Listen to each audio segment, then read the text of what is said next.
నీవు దేవుడు అయితే ఇదిగో నా బ్రతుకును మార్చను ఆయన, నాకు రక్షణను అనుగ్రహించను ఆయన అని కనుక ఈ ప్రశ్నతో నువ్వు కూర్చుంటే నీ లోపల ఏమనే ఆశ ఉండాలంటే నిన్ను చూడాలనేటువంటి ఆశ, దేవునిని చూడాలనేటువంటి ఆశతో నీవు కూర్చుంటే నా దేవుడు ఈ రోజు నువ్వు కలిగి ఉన్నటువంటి ఆ కోరికను తీర్చబోతున్నాడు. హల్లెలూయా.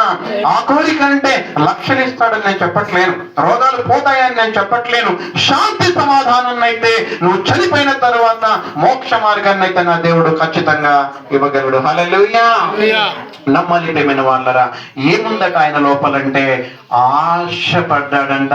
సహోదరి సహోదరుడా, క్రిస్మస్ అనగా ఏమిటనే సందేశంలో నేను క్లుప్తంగా మాట్లాడతాను కానీ ఆశ లేకపోతే నువ్వు ఇన్ని సంవత్సరాల నుంచి మందిరానికి వచ్చినా, నువ్వు సేవకునివైనా, నువ్వు సేవకురాలు అయినా, నువ్వు సంఘ పెద్దవైనా, నువ్వు సంఘ పెద్దరాలు అయినా, ఎవరివైనా ఆయనను చూడాలనేటువంటి ఆశ లేకపోతే నువ్వు క్రైస్తవుడు కానే కాదు. నీ జీవితంలో రక్షణ ఉందని నువ్వు అనుకుంటున్నావు కానీ రక్షణ లేనే లేదు అని మనం చెప్పాలి. ప్రేమైనటువంటి దైవజనంగమా, రక్షింపబడ్డాము అనడానికి మొట్టమొదటి ఆనవాలు ఏంటంటే నీకు ఆయనను చూడాలనేటువంటి ఆశ ఉండాలి. ఆయనను చూడమంటే ఏంటన్నా అంటే ఇదిగో ప్రియమైన వాళ్ళారా, సత్యవేద గ్రంథములో ఆయన రాయించినటువంటి మాటలు ఉన్నాయి. ఆ మాటల పైన చదవడానికి నువ్వు ఆశపడాలి. ప్రతి ఆదివారం మందిరములో వాక్యము పాటలు దొరుకుతాయి. ఆయన దగ్గరకు వచ్చేటువంటి ఆశను కలిగి ఉండాలి.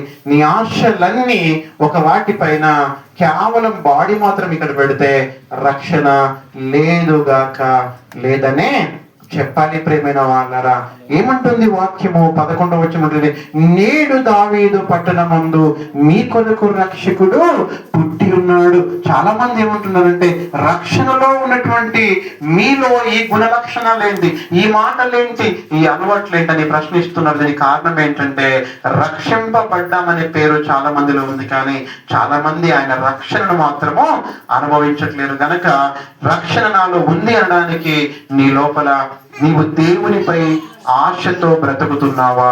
దేవుని చూడాలని, దేవునితో మాట్లాడాలని, దేవుని యొక్క మాటలు దొరికే దేవుని మందిరానికి రావాలనే ఆశ నీ లోపల ఉంటే నువ్వు రక్షింపబడ్డట్టే.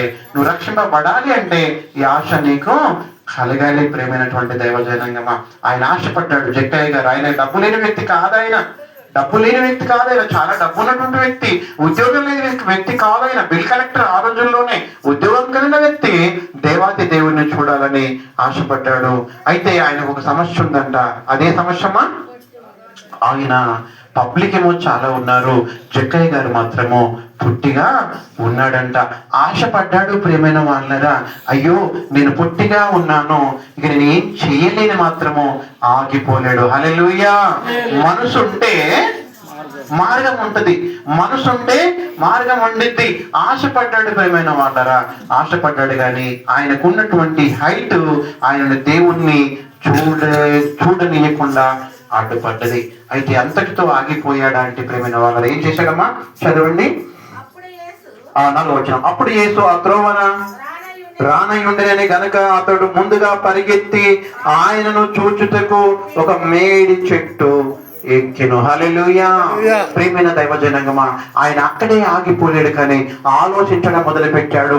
దేవుని నేను చూడాలంటే నేనేం చేయాలి, దేవుని నేను చూడాలంటే నేనేం చేయాలని ఆలోచించడం మొదలు పెట్టేసరికంటే ఆయనకు ఒక ఐడియా వచ్చింది. నా దేవుడు ఈ రోడ్డు గుండనే వస్తాడు గనక, ఈ దారి గుండనే వస్తాడు గనక నేను ఈ దారికి వెళ్ళి ఒక చెట్టు ఎక్కితే గనక నా దేవుని ఖచ్చితంగా నేను చూడగలను అని ప్రేమైన వాళ్ళరా ఆశపడ్డాడు. నా సహోదరి, నా సహోదరుడా, చాలా మంది ఆశపడతారు దేవుని దగ్గరికి వెళ్ళాలని, దేవుని దీవెనలు పొందుకోవాలని, దేవుని రక్షణ సంపాదించుకోవాలని, దేవుని యొక్క ఆనందాన్ని స్వీకరించాలని చాలా మంది ఆశపడతారు కానీ అయితే ఆశపడ్డ వారికి ఏదో ఒకటి అడ్డొస్తుంది. హల్లెలూయా. అడ్డొస్తుంది ప్రేమైన వాళ్ళరా. అడ్డొచ్చినప్పుడు ఆగి మనం ఆలోచించడం మొదలు పెట్టాలి. ఆగి మనం ఆలోచించడం మొదలు పెట్టాలి. ఆ సమస్య ఏదైనా సరే దాని నుండి బయటకు రప్పించగలిగినటువంటి సామర్థ్యుడు నీవు నేను కలిగి ఉన్నటువంటి దేవాతి దేవుడు. హల్లెలూయా.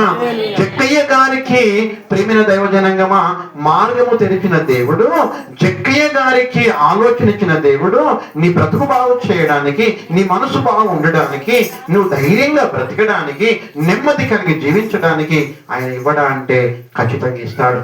మానవుడు చేసే పని ఏంటంటే మోసపోయేదాని వరకు చాలా చాలా ఆలోచన చేస్తారు, కానీ భక్తిగా సుఖంగా బ్రతకడానికి మాత్రము ఏ ఆలోచన చెయ్యరు ప్రేమైన వాళ్ళరా. కానీ జక్కయ్య గారు ఆలోచించడం మొదలు పెట్టాడు. ఆలోచన వచ్చింది, మేడి ఏదో ఒక చెట్టు ఎక్కితే ఖచ్చితంగా నేను దేవుణ్ణి చూడగలుగుతా అన్నాడు. చెట్టున్న దగ్గరకు ఆయన పరుగును ప్రారంభించాడు. హల్లెలూయా. ఏం చేశాడు? చెట్టున్న దగ్గరికి పరుగును ప్రారంభించాడు ప్రియమైన వాళ్ళరా. పరుగును ప్రారంభించినటువంటి ఆయన మేడు చెట్టును చూడగలిగాడు, మేడి చెట్టు ఎక్కగలిగాడు. ప్రేమైనటువంటి దైవజనాంగమా, గుడి మెట్లు ఎక్కడానికి చేతగానే మనకు ప్రేమైనటువంటి దైవజనాంగమా మరి రక్షణ ఉందని చెప్పడానికి ప్రేమైన వాళ్ళ ఆలోచన చేయాల్సిందే, ఆలోచన చేయాల్సిందే. ఒక వ్యక్తి రక్షింపబడాలి అన్నా, రక్షింపబడ్డాను అని చెప్పాలన్నా ఈ ఆనవాలు కనబడాలి. ఏ ఆనవాలు? ఒకటి, నువ్వు ఆశ కలిగి ఉండాలి, దేవుని దగ్గరికి వెళ్ళడానికి నువ్వు పరుగులు తీయాలి. అది ఎంతటి ఎత్తైన మెట్లైనా నువ్వు ఎక్కగలగాలి. హల్లెలూయా. ఎక్కిండు ఆ జక్కయ్య అనేటువంటి బిల్ కలెక్టరు మేలు చెట్టు ఎక్కిండు. చదవమ్మా. యేసు ఆ చోటికి వచ్చినప్పుడు కనులెత్తి చూసి, జక్కయ్య త్వరగా దిగుము, నేడు నేను నీ ఇంట నుండవలసి ఉన్నదని అతనితో చెప్పగా. ప్రియమైనటువంటి దైవజనంగమా, పైన ఉన్నటువంటి జక్కయ్య గారిని అడ్డొచ్చిన వారిని చూసినో చూడలేదో కానీ పైన ఉన్నటువంటి జక్కయ్య గారిని మాత్రం చూశాడు. కారణం ఏంటంటే మనుషులు మాటలను బట్టి మోసపోతారు, దేవుడు హృదయాంతరంగములో ఉన్నటువంటి ఆలోచనను ఎరిగే దేవుడు. హల్లెలూయా. మనుషుల దగ్గరికి వెళ్ళి ప్రియమైన దైవజనంగమా డికాషన్ ఇచ్చేది, పాల ఛాయ్ ఇచ్చి, మామూలు వాటర్ ఇచ్చేది, మినరల్ వాటర్ ఇచ్చి, పప్పన్నం పెట్టేది, బిర్యానీ పెట్టి, అన్న నువ్వంటే చాలా ఇష్టం, చాలా గొప్పవాని అన్న నువ్వు అని చెప్పి వీడు పోతుండగా ఏ జట్లను పోతాడు గాక అనే వారి మాటలను విని మనం సంతోషిస్తాం చాలాసార్లు. కానీ దేవుడు అది కాదు. కానీ మన హృదయంలో ఏదుంది, నువ్వు ఏ ఆలోచనతో కూర్చున్నావు, నీ ఆలోచనలతో ఇప్పుడు ఏమనుకుంటున్నావు, నువ్వు ఇప్పుడు ఈ స్థితిలో నీకు తిరుగుతున్నటువంటి ఆలోచనలు ఏంటి అని గుర్తుపట్టగలిగినటువంటి మహా మేధావులకే మేధావండి ప్రేమైన వాళ్ళరా. దేవాతి దేవుడు గమనించాలి. జక్కయ్య గారి మనసులో ఉన్నటువంటి ఆశను గమనించాడు. ఆయన తిరిగి ఆయన పెట్టిన పరుగును, ఎత్తిన పరుగును చూశాడు, చెట్టెక్కిన ప్రయాసాన్ని చూశాడు. నిజంగా ఈయన నేను చూడాలనే ఆశ మాత్రం ఉందని గమనించి పైన జక్కయ్య గారిని పిలిచి, జక్కయ్య నువ్వు కిందికి దిగు, నేడు నేను నీ ఇంటికి రావలసి ఉన్నది. మీరు గమనించాలి ప్రేమైన వాళ్ళ. ప్రకటన గ్రంథం 3వ అధ్యాయం 20వ వచనంలో, ఇదిగో నేను తలుపు యొద్ద నిలబడి తట్టుచున్నాను, ఎవడైనా నా స్వరం విని తలుపు తీసిన ఎడల వాడితో నేనును నాతో వాడును భోజనము చేసేదము. ఇదిగో చాలాసార్లు ఏమంటారంటే, నేను యేసయ్య నమ్ముకోవాలంటే ఇది జరగాలి, యేసయ్య నమ్ముకోవాలంటే అది ఆగిపోవాలి, యేసయ్య నమ్ముకోవాలంటే అది జరిగిపోవాలి. ప్రేమైనటువంటి దైవజనాంగమా, నీవు ఆయన నమ్మాలి అంటే సూర్యుని చేసిన దేవుడు, చంద్రుని చేసిన దేవుడు, ప్రకృతిని చేసిన దేవుడు, నువ్వు నమ్మడానికి ఆయన ప్రేమైన వాళ్ళరా నువ్వు అనుకున్నది చేయగలుగుతాడా? కాదు కాదు కాదు కాదు కానీ ఖచ్చితంగా ఆయన దగ్గరికి ప్రేమైన వాళ్ళరా మనము ఆశపడి వెళ్ళే వారికి ఉండాలి. ఎవరిని కూడా బలవంత పెట్టి దేవుడు కాడు. జక్కయ్య నీ ఇంటికి నేను రావలసి ఉన్నది అన్నప్పుడు వద్దు నాయన అంటే ఆయన బలవంత పెట్టి దేవుడు కానే కాదు. చాలాసార్లు ఏమంటారంటే, అయ్యో ఒక వ్యక్తి నష్టపోవడము దేవునికి ఇష్టమా, ఒక వ్యక్తి కూలిపోవడం దేవునికి ఇష్టమా అంటే, మంచి చెడులను వివేచించేటువంటి జ్ఞానాన్ని ఒక మనిషికి తప్ప దేవుడు దేనికి కూడా ఇవ్వలే. పశువులకు ఇవ్వలే, చేపలకు ఇవ్వలే, జంతువులకు ఇవ్వలే, దేనికి ఇవ్వలే.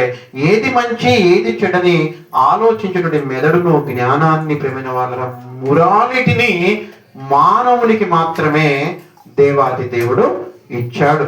ప్రేమైన దైవజనంగా మంచి చెడు తెలియదు అన్నప్పుడు ప్రేమైన వాళ్ళరా అగ్గి దగ్గర ఉన్నప్పుడు నువ్వు జాగ్రత్త పడతావు, కాలిపోతుందేమో అని. నీళ్ళ దగ్గరికి వెళ్ళినప్పుడు మునిగిపోతానేమో జాగ్రత్త పడతావు. మరి బ్రతుకు పైన నీకు ప్రేమైన వాళ్ళరా ఎందుకు భయం లేదంటే, విచ్చలవిడిగా ఆలోచనలో పడి తిరగడానికి అలవాటు పడ్డారు మనుషులు. దేవుడు ఎప్పుడు కూడా తప్పు చేయడు, ఎవరిని కూడా ఉద్దేశపూర్వకంగా బాధ పెట్టడు. ప్రేమైన వాళ్ళరా మీరు గమనించాలి. ఆ జక్కయ్య గారు ప్రేమైన వాళ్ళరా ఎల్లిండ్రు, ప్రేమైన వాళ్ళరా ఎల్లి జక్కయ్య నేడు నీ ఇంటికి నేను రావలసి ఉన్నదన్నప్పుడు ఆయన చాలా సంతోషించాడు. ఎన్నో వచ్చినాము కానీ ముగించుకుందాం 5 నిమిషాలు. అతడు త్వరగా దిగి సంతోషంతో ఆయనను చేర్చుకొనెను. నేడు నీ ఇంటికి రావలసి ఉన్నదన్నప్పుడు ఏం చేశాడు? త్వరగా దిగి ఆయన ఇంటికి ఆయనను తీసుకొని వెళ్ళాడు. కొన్నిసార్లు ప్రార్థన చేయాలనే ఆశ మనకు ఉంటుంది, అంటే ప్రేరేపణ వస్తుంది. విషయం ఏంటంటే దేవుడు మనల్ని ప్రేరేపిస్తున్న మాట, దానికి మనం లొంగిపోం, దాని మాట మనం వినం. కొన్నిసార్లు వాక్యం చదవాలి అనుకుంటాం, దాని విషయం ఏంటంటే దేవుడు జక్కయ్యతో అన్నట్టుగా నీకు నాకు ఆలోచన ఇస్తాడు. ఆలోచన పక్కన పెడతా. ఏ ఆలోచన చూస్తాం? ముచ్చట్లను చూస్తాం, టీవీలను చూస్తాం, మొబైల్ను చూస్తాం. ఇవన్నిటిపై మన ఆలోచన మొగ్గు చూపుతుంది, కానీ దేవుని వైపు మన ఆలోచన మొగ్గు చూపదు. త్వరగా రమ్మనేసరికంటే నీ ఇంటికి రావాల్సి ఉందంటే జక్కయ్య గారు ఇంటికి వచ్చిండు. ప్రేమైన వాళ్ళు దిగి తన ఇంటికి తీసుకొని వెళ్ళిపోయాడు. అందరూ అది చూసి ఈయన పాపి అయిన మనుషుని యొద్ద, చూడండి ఎవరు ఈ జక్కయ్య అంటే పాపము చేసిన వ్యక్తి, మనుషుని యొద్ద బస చెయ్య వెళ్ళనని చాలా సరువుకొనిరి. జక్కయ్య నిలవబడి, ఇదిగో ప్రభువా, నా ఆస్తిలో సగం బీదలకు ఇచ్చుచున్నాను, నేను ఎవరి యొద్దనైనను అన్యాయంగా దేనినైనను తీసుకునేలా దానికి 4 అంతలు మరలా చెల్లించునని ప్రభువుతో చెప్పాను. హల్లెలూయా. ప్రియమైనటువంటి దైవజనంగమా, జక్కయ్య గారిని చూసి ఈయన అనవసరంగా బిల్లు వసూలు చేసే వ్యక్తి, ఈయన పాపాలు చేసే వ్యక్తి, ఈయన ఇంటికా యేసుక్రీస్తు పోయేది అంటే ఆయన రక్షణ పొంది, మారు మనసు పొంది, పాప క్షమాపణ నిమిత్తం అంటున్న మాట ఏంటంటే, దేవా ఇదిగో నేను ఎవరి యొద్దనైనను, ఇప్పటి వరకు అన్యాయంగా నేను దోచుకున్నాను కదా, ఎవరి యొద్దనైనను ఎన్నో వచ్చిన మొక్కది జక్కయ్య నిలబడి, ఇదిగో ప్రభువా, నా ఆస్తిలో సగం బీదలకు ఇచ్చుచున్నాను, నేను ఎవరిని వద్దనైనా అన్యాయంగా దేనినైనా తీసుకుని నెల దానికి 4 అంతలు మరల చెల్లుతుందని ప్రభుతో చెప్పాను. హల్లెలూయా. ఒక వ్యక్తి రక్షణలోకి రావాలి అని అంటే, రక్షణలోకి వచ్చాడని తెలవాలి అంటే, ఒకటి ఆశ కలిగి ఉండాలి, 2 ఆయన దగ్గరికి వెళ్ళాలి, 3వది ఆయన మెచ్చనివి, ఆయనకు నచ్చనివి, అది ఎంత నష్టమైన పర్లేదు వాటిని పక్కన పెట్టాలి. హల్లెలూయా. నోటి ప్రభు నేను పాపిని నేను క్షమిస్తాను అనుకుంటాము. ఆమె దొరకని